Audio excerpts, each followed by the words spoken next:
Ya, Assalamualaikum warahmatullahi wabarakatuh. Kita jumpa lagi ya. Oke, kita lanjut ke chapter 4 ya, yaitu tentang inspection dan visual management. Ya, kita sudah mulai masuk ya, walaupun masih di tahap awal-awal ya, masih dasar. Nah, sebelum kita mulai ya tentang manajemen visual maupun inspection, ada baiknya kita mengetahui dan mengerti yang dinamakan tindakan pengendalian mutu. Nah, ini sayangnya tidak ada di PDF ya. Jadi silakan Anda mencatat. Ya, catat dulu supaya ini mengawali dari topik keempat. Oke, silakan dibuka ya nanti sambil jalan materi-materinya. Nah, tindakan pengendalian mutu itu ada dua yang mendasari semua pekerjaan pengendalian mutu di keseharian. Apa itu? Satu, tindakan prevention, pencegahan. Yang kedua adalah tindakan reaction atau reaksi. Nah, itu saya ulang ya. Reaction dan prevention atau prevention dan reaction, preventif dan reaktif. Mencegah dan menindaklanjuti. Oh, bahasa Indonesianya gitu. Ya. Mencegah artinya apa? Ya. Mencegah supaya tidak terjadi adanya masalah di next proses misalnya seperti itu. Tidak boleh ada yang lolos lah. Ya. Nah, reaction atau reaktif itu adalah tindakan yang diambil apabila ada masalah terjadi. Tindakannya apa? Ya, itu ya. Jadi dua hal ini itu sudah direncanakan jauh-jauh hari sebelum ya memulai operasional quality atau istilahnya quality planning ya, membuat perencanaan mutu, membuat perencanaan pengendalian mutu. Nah, itu dua, prevention dan reaction. Jadi ya ini ya, di quality ya Anda tentu mengenal 3 bagian ya, nanti kita bahas lebih lanjut. Ya, bagian yang utama ya, incoming, yang menangani barang datang, proses. Yang terakhir adalah di outgoing. Ya. Nah, ketiganya ini itu semuanya ada. Tindakan prevention dan reaction. Incoming jelas, bagaimana mencegah supaya tidak ada barang defect dari para supplier lolos ke next proses. Nah, tindakannya apa? Macam-macam. Di proses pun sama, mencegah supaya tidak lolos ke next proses. Ada detection capability, detection system ya di situ ya, di proses ya. Kemudian di outgoing juga sama, supaya tidak ada lolos ke customer atau end user. Apa tindakan yang dilakukan? Gitu ya. Prevention semua ada, reaction juga sama. Kalau incoming lolos ke next process, tinggal ada tindakannya apa orang incoming? Apa yang harus Anda lakukan? Ya, jangan bingung. Nggak direncanakan jauh-jauh hari, begitu ada masalah bingung. Suppliernya dekat gitu. Nah, suppliernya jauh bagaimana? Bingung nanti, telat. Di proses juga ada reaction ya. Contohnya apa kalau di proses? Ya, second tool. Terus kemudian berbagai macam improvement project itu adalah sebenarnya tindakan reaksi, reaction. Ya, reaksi. Di outgoing juga sama. Nah, di proses juga gitu, perbaikan proses, perbaikan cara pengendalian mutu menggunakan QCC atau second tool dan seterusnya, itu tindakan reaksi. Ada masalah dulu, baru dilakukan tindakan perbaikan. Kan gitu ya. Demikian pula di outgoing, reaksinya juga ada. Ada klaim dari customer apa nih? Entah recall, repair, rework, ya, bikin laporan, bikin perbaikan. Nah, itu ada semua. Jadi konsep ya sejak awal ya, tindakan mengendalikan mutu ya cuma dua, mencegah dan memperbaiki. Tidak semuanya dibebankan di pencegahan, ya sulit. Kalau semua dibebankan pencegahan, nggak laku itu namanya Seven Tools, Six Sigma dan lain, nggak laku. Ya memang realitanya nggak mungkin bisa. Nah, artinya apa ya, dua-duanya ini bersinergi, kan bahasanya gitu kan.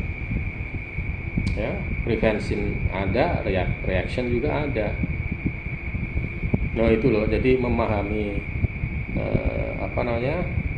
teknik ya mengendalikan mutu. Nah itu juga gitu. Ya kalau saya bilangnya backbone ya, tulang punggungnya. Ya dulu saya sempat bikin diagram.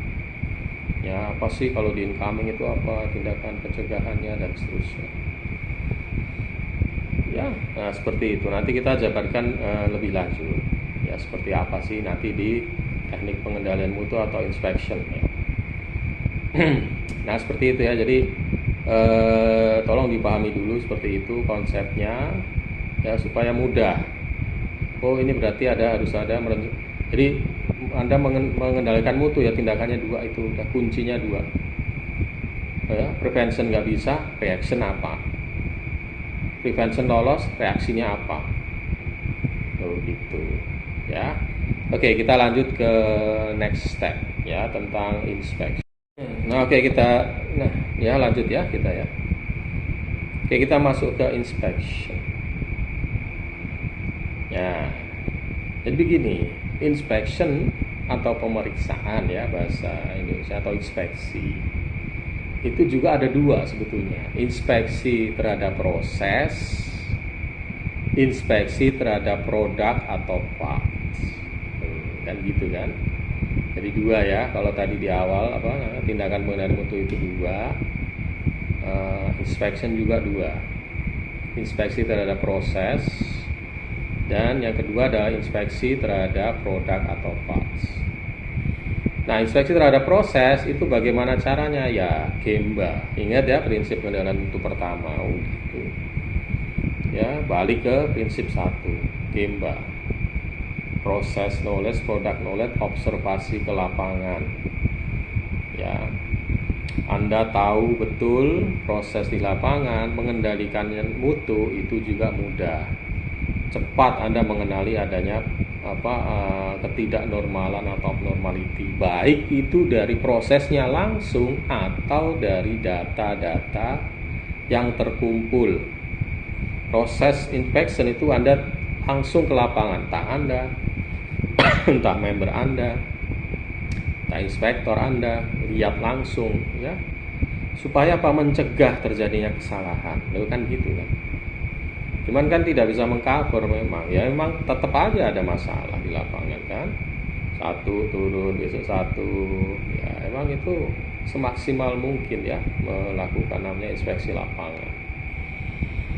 Nah makanya saya bilang di awal prevention dan reaksi. Prevention ya ke lapangan itu, memastikan lu sudah bener nggak kerjanya si Anu nih, settingannya udah bener belum, alatnya yang dipakai bener nggak, parameternya betul nggak nih, ukuran yang digunakan, kan gitu kan, dan seterusnya. Yang kedua reaksi, apa itu? Nah ya pasti ada masalah aja, sedikit, satu dua ada aja. Nah itu kan terkumpul jadi data itu kan dianalisa, hasil analisa itu apa? Perbaikan. Artinya apa? Reaksi. Gitu kan. Ada masalah, reaksinya apa nih perbaikannya? Ya, tentunya yang memperbaiki harus tahu lapangan. Nggak tahu lapangan, nah gimana memperbaiki? Ya logis, ya logika yang mudah itu sebetulnya. Gitu ya. Terlepas angkanya bagaimana, kayak ngumpulinnya dan seterusnya lah. Anda mau pakai Minitab, mau pakai Excel, ya mana yang mudah dipakai, mana yang familiar, kan? Ujung-ujungnya itu perbaikan, improvement lagi, ya reaksi lagi. Nah itu seperti itu. Nah ya, inspection terhadap proses. Nah yang kedua, inspection terhadap produk atau parts. Ya samalah, part produk ya mirip seperti itu. Ya, inspection terhadap part dan produk tentunya beda dengan yang dilakukan di proses. Ya, karena di proses itu banyak sekali faktor. Ya, apa? Material, method, measurement, mother nature. Nah, 5M, 6M campur jadi satu, manajemen problem. Nah, rumit, ruwet situ ya. Nah, kalau part dan produk itu individual atau independen, independen ya. Dia hanya fokus terhadap part atau produk yang dia periksa. Tuh. Gitu. Gimana caranya? Ya, pakailah alat-alat atau tools atau metode mengendalikan mutu. Apa itu? Bisa melakukan pengukuran, measurement terhadap produk atau parts. Pakai jangka sorong misalnya. Pakai timbangan, kan mengukur, measurement, mengukur berat. Fluidometer, wattmeter, luminance meter atau luminance, ya? Kalau nggak salah saya lupa ya, cahaya itu ya. Terus segala sesuatu yang objektif terukur, ya dilakukan namanya pengukuran, measurement. Itu salah satu alat mengendalikan mutu. Mutu apa? Part dan produk, kan gitu kan. Selain itu apa lagi? Ya macam-macam. Ada visual checking. Oh iya, visual termasuk. Visual warnanya apa nih? Hijau kemerah-merahan atau hijau kebiru-biruan atau warnanya merah. Ya, itu dari segi color, dari segi bentuk dilihat. Ya, kalau istilahnya ada yang bilang itu cosmetic check, appearance check. Nah, bahasanya macam-macam. Ya, ada scratch, ada dent, penyok dikit, ya, ada crack, pecah misalnya. Itu kan dari visual. Ya, banyak hal yang bisa dilihat di situ. Ya, karena orang customer membeli itu kan pertama dilihat barang bentuknya, masuk diukur, ditimbang kan enggak. Visual, apa artinya? Appearance of your product. Ya, misalnya Anda mau beli produk, misalnya susu ya misalnya, dilihat kan packagingnya, emang dilihat itunya, beratnya berapa. Emang dia tahu beratnya salah atau enggak? Customer kan nggak tahu sebetulnya. Anda percaya aja dia sebetulnya. Ya itu makanya visual penting. Ya, karena bukan imajinasi ya, first impression itu dari visualisasi apapun produk ya. Gitu ya. Jadi apa tadi? Ada measurement, ada visual checking, visual test, apalagi nanti ya kita bicarakan dulu. Kemudian ya ada functional test. Barangnya berfungsi enggak? Ya, fungsinya sesuai dengan requirement tidak? Ya difungsikan barangnya. Spion ya dipakai lah di sepeda motor, misalnya dipasang, dilihat bener enggak ini. Ya. Apalagi lampu misalnya, yang lebih rumit smartphone misalnya, sepeda motor ya. Itu produk jadi dipakai bener nggak, bisa sesuai speknya, requirementnya kayak gitu. Nah itu namanya functional test. Yaitu salah satu cara mengendalikan mutu, memastikan mutu ya sesuai dengan requirement yang diinginkan ya. Ya jadi functional test seperti itu. Kemudian ada ya macam-macam banyak ya, berat, ukur berat, dimensional check ya. Jadi semua bergantung terhadap jenis produknya apa. Nah, jadi kalau mau diartikan bahwa alat pengendali mutu itu apa sih? Ya itu ya cara, teknik, metode bagaimana memastikan bahwa produk part yang dibuat itu sesuai dengan requirement. Caranya ya tadi Bang. Ya, inspeksi, ada proses, ada inspeksi part atau produk. Oh, kayak gitu. Ya. Nah, kemudian ada beberapa cara yang lebih lanjut lagi. Ya, lebih jauh lagi, lebih complicated lagi. Karena itu kan kalau yang tadi itu berkaitan dengan single individu ya. Ada yang berupa misalnya reliability test atau tes ketahanan sebuah barang, sebuah produk. Yaitu mungkin termasuk kategori tapi lebih jauh. Ya, bagaimana suatu produk itu tahan bekerja secara optimum selama berapa ribu jam. Nah, itu reliability test. Atau misalnya sebuah produk ya tetap bisa berfungsi secara normal dalam kondisi tertentu under kondisi misalnya suhu, temperatur, kelembaban dan seterusnya. Itu ada kayak gitu ya, produk-produk tertentu.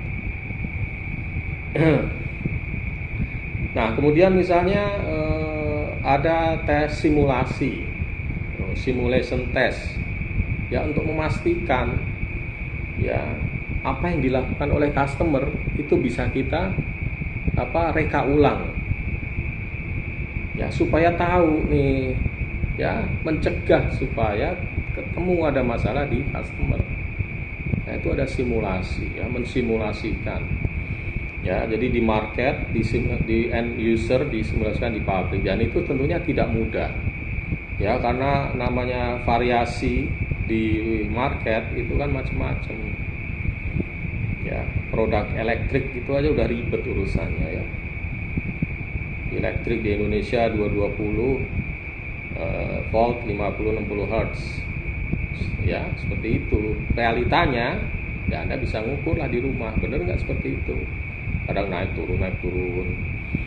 Ya, belum lagi ada yang menggunakan generator, genset, ya alatnya listriknya dihasilkan dari genset itu juga beda, mempengaruhi dari sebuah produk. Dan itu real terjadi ya.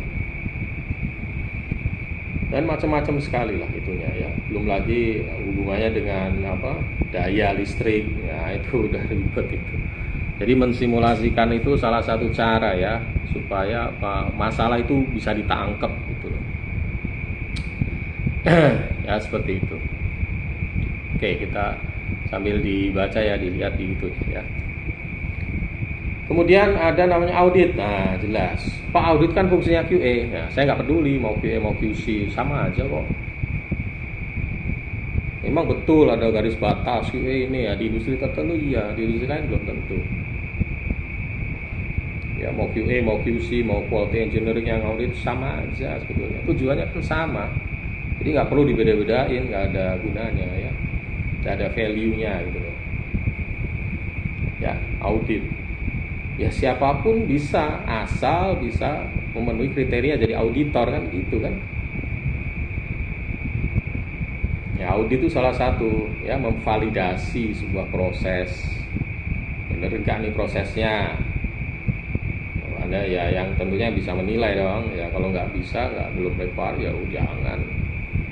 Ya, karena kadang-kadang ditemui orang yang nggak punya capability melakukan namanya audit ya saya pernah lah nemui kayak gitu ya, hanya dikarenakan dalam tanda kutip ya customer lah gitu ya. Ya hasilnya apa? Udah jadi bisa hati-hati kayak gitu ya. Itu bahasa yang ditulis, diketik. Namanya audit itu ada aturannya. Ya Anda bisa lah nanya di ISO 91 ya, bukan kompetensi saya kalau di sini. Saya hanya memberikan guidance, gambaran. Namanya audit itu kan ada aturan, rule-nya harus apa ya. Berkomunikasi dengan audit itu gimana, reportnya seperti apa dan sebagainya. Itu kan ada ilmunya, ada aturannya, semua harus diikuti. Nah kalau nggak bisa ya mending jangan, wes ya aja. Karena repot, hasilnya yang membaca itu kan banyak orang.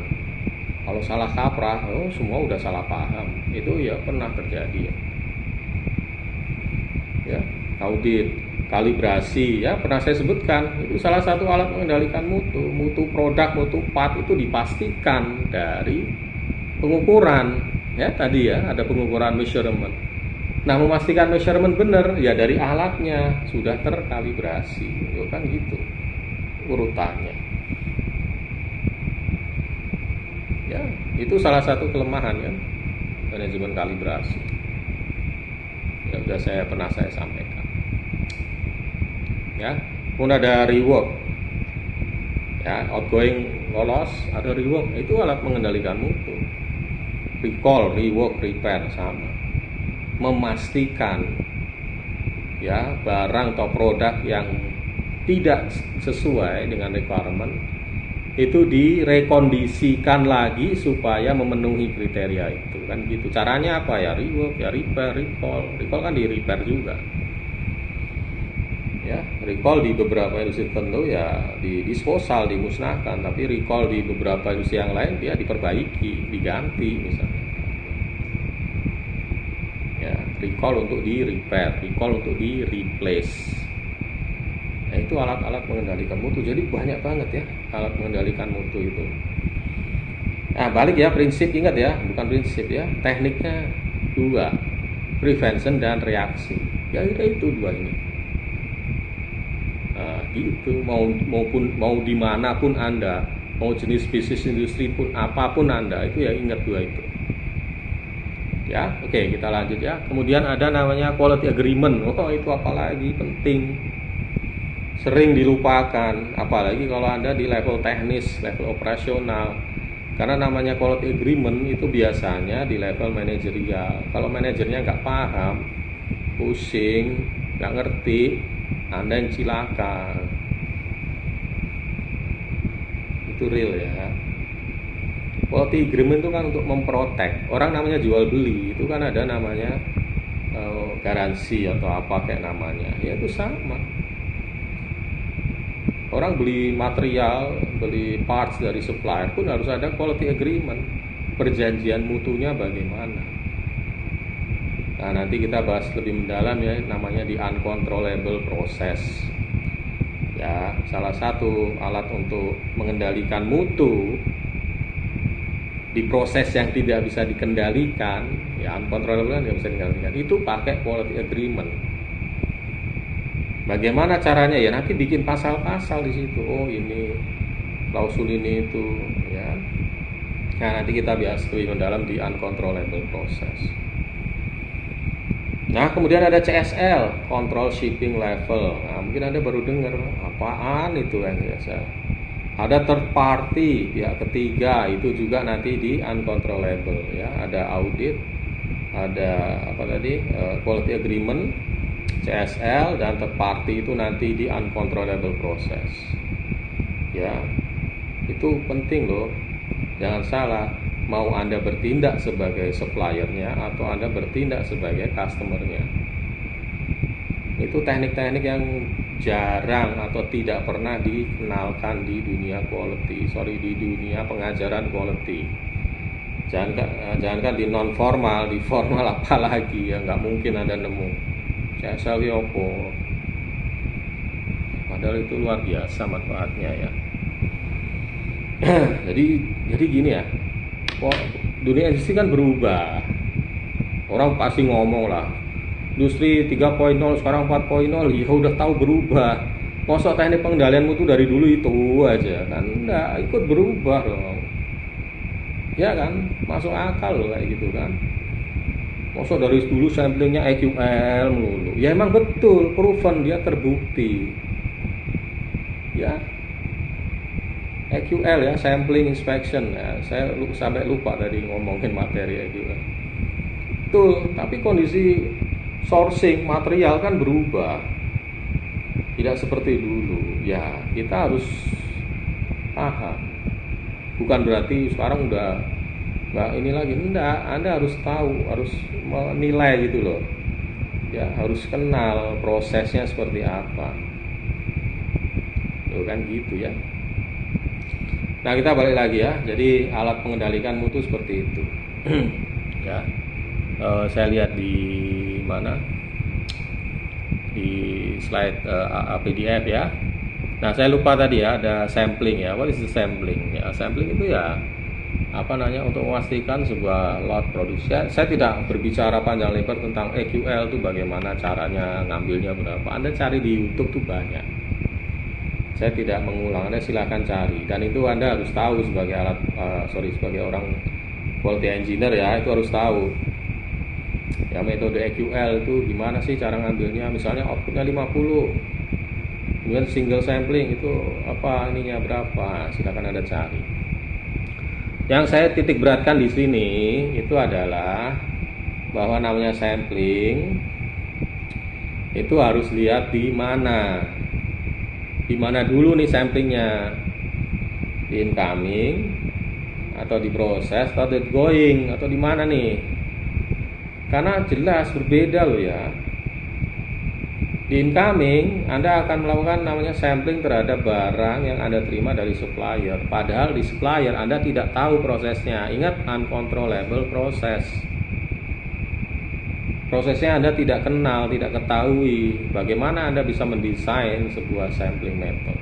Itu kan sulit kayak gitu. Artinya apa ya? Anda harus mau nggak mau harus mengenali, ya berusaha ya mengenali proses mereka seperti apa. Karena namanya supplier itu kan beda. Ada supplier direct, maksudnya direct itu dia punya factory, punya pabrik sendiri nih. Ada supplier yang indirect atau non direct, apa lewat namanya makelar atau apa namanya bahasanya apa ya, kalau di manufaktur tuh bahasanya ini trading company. Kalau trading ngomong finance, jual saham nih, beda ya itu ya. Kalau saya ngomong trading sama orang manufaktur paham. Kalau ngomong trading dengan orang umum, saham nih, saham itu bingung ya. Beda ya. Trading itu ya itu dia kan nggak punya factory sendiri, dia ngambil barang dari factory yang lain ya, sehingga pendekatannya juga harus hati-hati di situ ya. Emang ribet di incoming ya. Anda harus tahu karakter dari supplier Anda itu apa, dari mana. Itu juga ngaruh loh ya. Contohnya aja, misalnya Anda material Anda beli dari Hong Kong misalnya atau dari Taiwan. Ya, ngambilnya kapan? Anda beli kapan? Akhir September atau awal Oktober. Nah, itu hati-hati di situ. Tuh, kenapa Pak? Itu musimnya mereka libur panjang, hati-hati di situ ya. Namanya libur panjang, apalagi kalau Anda beli waktu mau Imlek, sebelum dan sesudah Imlek. Hati-hati, harus lebih concern, harus lebih nambah samplingnya harus diperkuat. Kenapa di situ? Ya, disitulah waktu kritikal. Banyak orang cuti, ya di China atau mainland sana, cuti, habis cuti belum balik-balik udah mulai kerja, orangnya kurang. Tahu orangnya kurang. Akibatnya apa? Ya kayak gitu. Ya ini salah satu contoh aja ya, sampai hafal kayak gitu. Ya itu harus tahu karakteristiknya. Ya, makanya sampling di incoming itu ya beda dengan yang dilakukan di outgoing. Beda. Di outgoing tahu prosesnya. Orang outgoing kan tahu proses di lapangan. Kayak gini ya, tahu dia. Yakinlah saya pakai metode ini aja. Pakai sampling berapa namanya? Misalnya EQL 0,25 misalnya ya, tahu mereka. Tapi kalau nggak tahu sulit ya. Jadi yang mau saya sampaikan gini adalah Anda harus kenali dulu prosesnya ya, barulah nanti cara metode yang mana samplingnya, apakah EQL, apakah by percentage sekian persen yang dia ambil, atau by kondisional ya, mengingat supplier ini tuh kayak gini Pak, anggot-anggotan nih, ya wes mau gimana lagi ya, harus hati-hati di situ. Kalau cara menggunakan Anda bisa cari di YouTube ya, banyak yang sudah mengajarkan. Oke, nah seperti itu ya. Jadi kita setelah ini lanjut ke namanya visual inspection. Oke, jadi quality tools itu alat mengendalikan mutu. Nah, bagaimana dengan QC7 tools? QC7 tool itu adalah alat untuk mengolah data. Ingat ya, mengolah data. Ya nggak semuanya. Check-sheet itu kan bukan mengolah data, dia collect data. Tapi yang lain itu adalah mengolah data. Loh gitu loh ya. Jadi QC quality tools alat mengendalikan mutu banyak yang tadi saya sebutin. QC7 tool adalah alat untuk atau metode untuk mengolah data. Ya. Tapi kalau ada alat pengendali mutu Q7 tool, ya udah oke, itu juga benar. Ya. Nah, Q7 tool itu sebetulnya apa? Alat mengolah data Pak? Iya tahu. Ya kan saya udah sebutin. Ya sebetulnya Q7 tool itu adalah alat visualisasi. Itu loh hakikatnya, itu kayak gitu. Alat visualisasi atau visual management, visualization. Kok bisa Pak? Jelas ini loh. Q7 tool itu hasil akhirnya apa sih? Kan grafik, betul kan?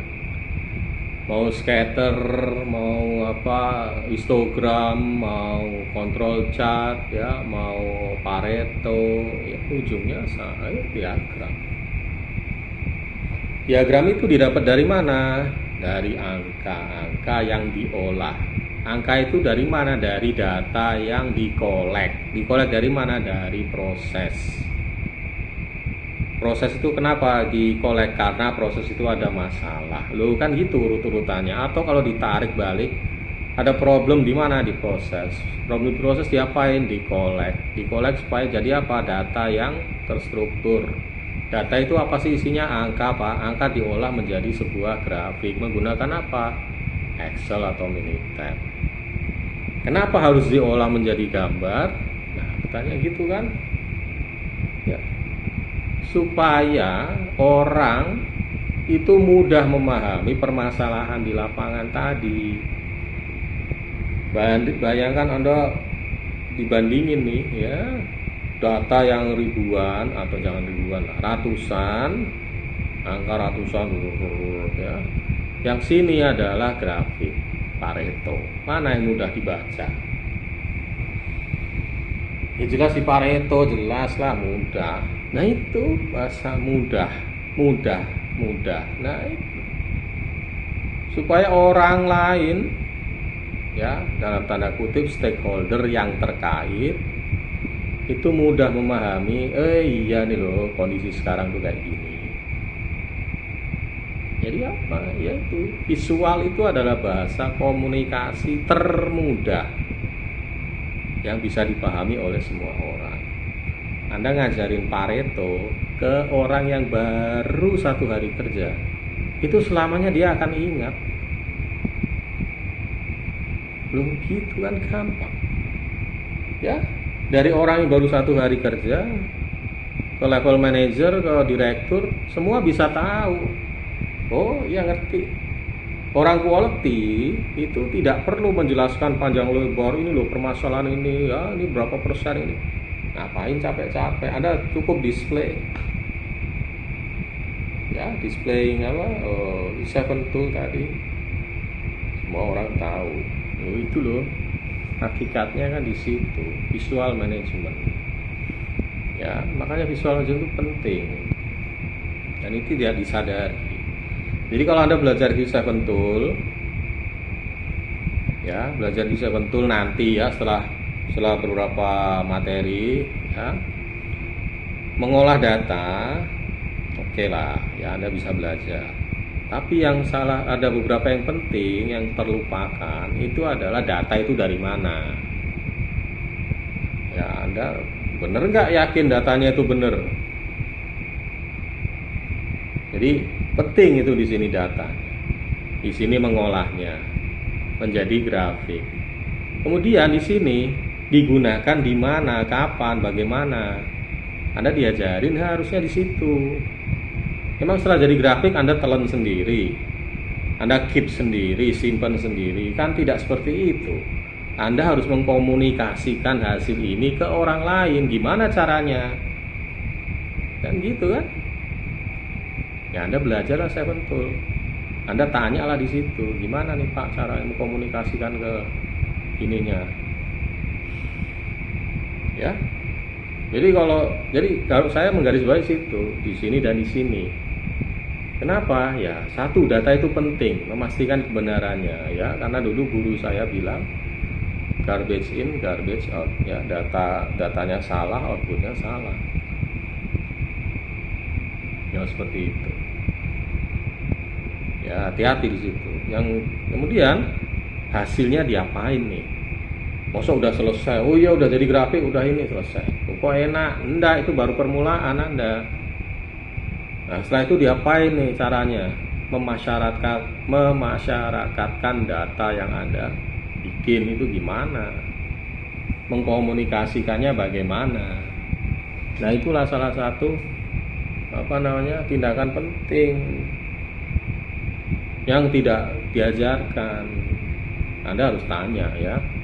Silahkan Anda nanya di pengajaran saya Seventool, karena saya tidak mengajarkan di sini, ya. Ada orang yang lebih pintar dibanding saya. Ya, saya nggak pernah ngajarin malah saya Seventool, bener loh. Ya, banyak kelemahannya saya, ya. Kemudian ada satu lagi hal yang terlupakan. Belum apa itu, ya. Anda bisa lihat di halaman yang ada fotonya itu, ya, Mr. Kaoru Ishikawa, ya. As much as 95% of quality related problem in the factory can be solved with 7 fundamental quantitative tool, ya. Itu maksudnya V7 tool. Jadi kata beliau ini 95% quality problem yang terjadi di manufaktur, di pabrik, itu bisa diselesaikan dengan 7 metode tadi. Artinya apa? 5%-nya nggak bisa. Loh, kan gitu kan? Dan itu sering kali saya tanyakan dan bingung pada jawabnya. Yang 5% nggak bisa itu apa? Kenapa nggak bisa diselesaikan? Kemudian cara menyelesaikan gimana yang 5% itu? Ayo, gimana caranya? Jawabannya sebenarnya ada di pertanyaan itu. Ya, kalau Anda mencermati baik-baik, itu. Ya, saya pernah nanya di forum akademik lah. Ya, 5% itu apa? Kenapa nggak pernah ada melakukan riset? Anda terima aja benar 95%. Dari mana itunya? Dasarnya memang masih seperti itu sekarang? Ya, kalau kita berpikir ini, ya. Karena dunia udah berubah, ingat tadi, ya. Ya, saya bukan menyalahkan Pak Ishikawa, bukan seperti itu, tapi bagaimana kita berpikir, ya. Kok 5% penting, Pak? Wes, jangan salah. Anda tahu konsep zero defect? Zero defect itu sulit tercapai, betul. Tapi kan semua orang berlomba-lomba, ya, mengeluarkan effort bagaimana mencapai zero defect. Kenapa bukan 1% defect sih? Loh, Mas, quality itu perfection. Masa seperti itu kan tidak mungkin. Makanya 5% itu berharga.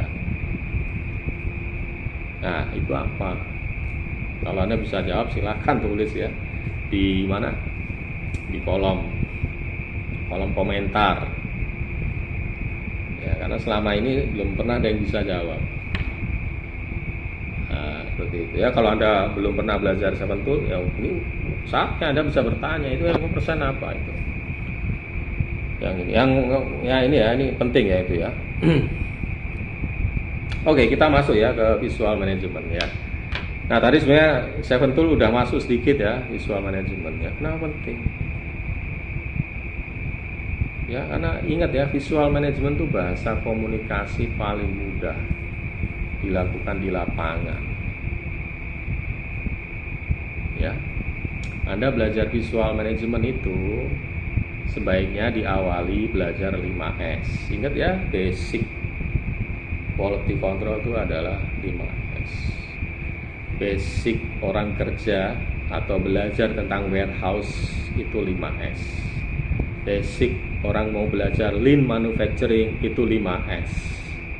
Basic orang produksi itu 5S. 5S di mana-mana. Iya. Sayangnya 5S itu dianggap sepele. 5S bersih-bersih. Ya itu pemikiran cetek. Ya. 5S itu penting loh. Sayangnya tidak pernah diajarkan secara formal di akademis. Ya Anda nemu lah. Justru yang banyak di non formal. Nah itu Anda harus ikut karena di situ visualisasi luar biasa. Bagaimana bagaimana ngatur barang, bagaimana tempat kerja itu diatur rapi. Ya sehingga kalau ada abnormality Anda tahu, oh ini ada yang hilang, oh ada yang tahu itu kayak gitu. Ya termasuk dalamnya quality. Ya, pelajaran quality. Nah ini ya, nextnya itu Anda lihat grafik ya, Pareto dengan angka-angka. Mana yang paling mudah? Ya jelas Pareto. Visual lebih mudah. Satu gambar 1000 makna, 1000 angka nggak punya makna apa-apa, bingung, kan gitu. Nah itu ya, mempelajarinya kayak gitu.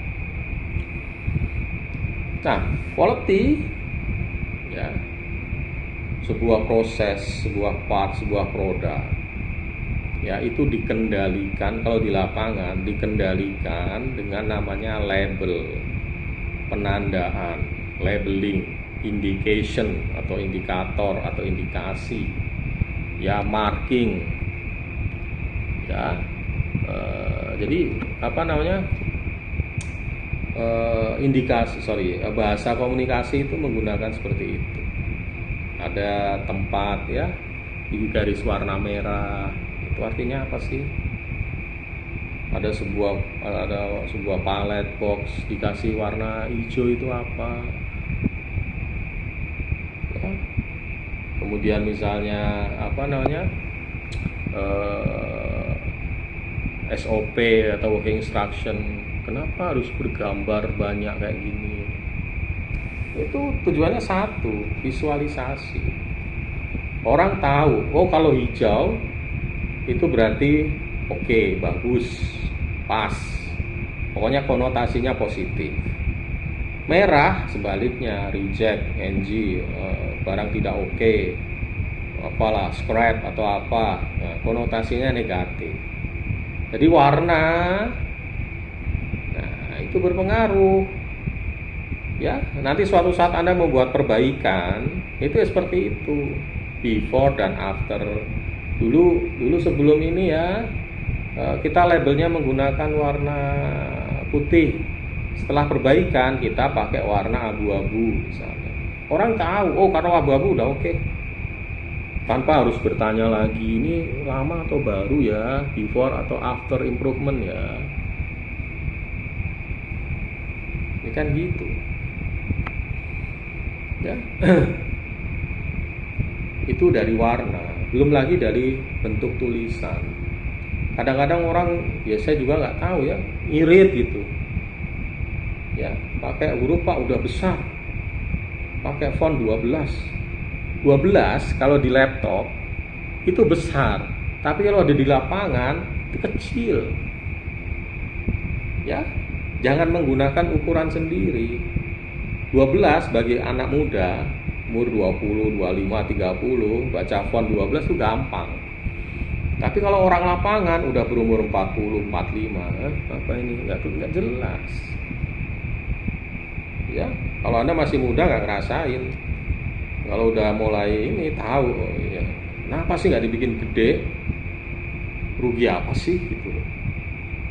Ya karena itu penting kan, indikasi, indikator, label itu kan ada warna, ada tulisan. Sebisa mungkin tulisannya yang jelas, bisa dibaca. Ya umur saya nggak pakai kacamata, baca itu kayak garis semua, huruf kayak L semua. Hanya hati-hati di situ. Ya, kenapa? Warna belum tentu semua orang bisa membedakan. Hati-hati ya, jangan pakai ukuran diri sendiri, ingat ya. Ada orang yang half blind, ya setengah buta warna. bukan setengah buta, bukan ya, apa sih istilahnya bahasa Indonesia, lupa saya, pokoknya setengah buta warna. Jadi dia warna-warna tertentu bingung. Nah, itu bisa diatasi dengan namanya huruf D ini. Nah, sorry, di luar dikit topik ini ya, ada suggestion juga ya, kalau membuat grafik itu kalau bisa jangan yang pie chart. Ingat ya, pie chart ya, pie chart itu kan yang kayak pizza itu ya.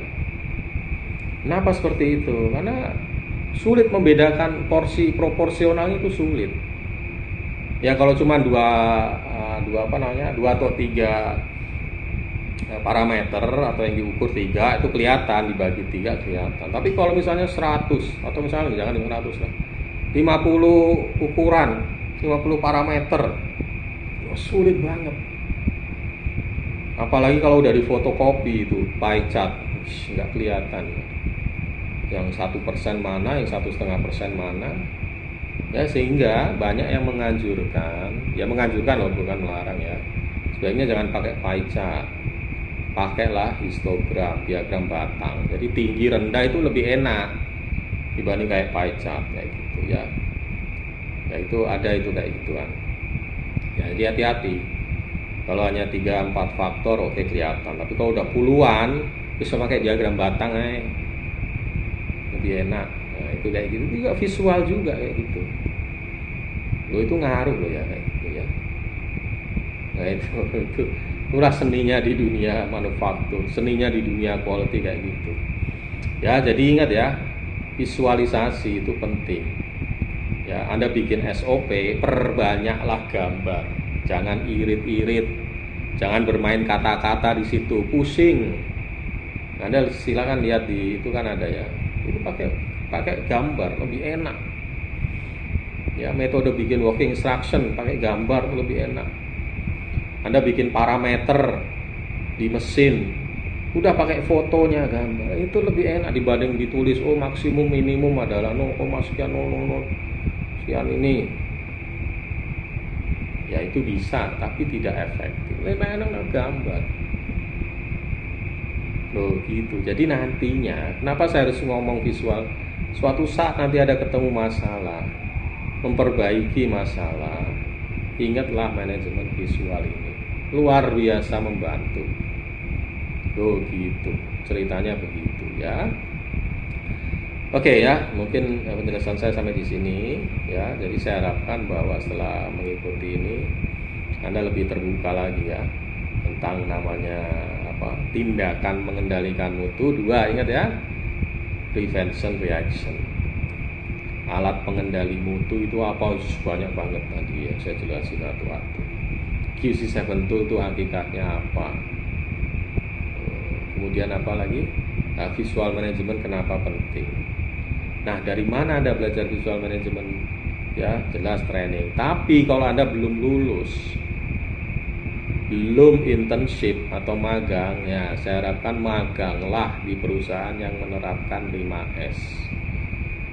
5S itu mudah diajarin kalau Anda praktek terjun langsung ke lapangan. Anda paham, oh iya toh kayak gini, oh itu gitu. Tapi kalau Anda udah terlanjur lulus ya, saya salah sendiri terlanjur lulus ya. Anda belajar di non formal ya, cari pelatihan 5S ya sebagai dasar atau pengetahuan dasar sebelum Anda masuk ke visualisasi. Oke, terima kasih atas perhatiannya, semoga bermanfaat ya. Kita ketemu di chapter selanjutnya ya. Assalamualaikum warahmatullahi wabarakatuh.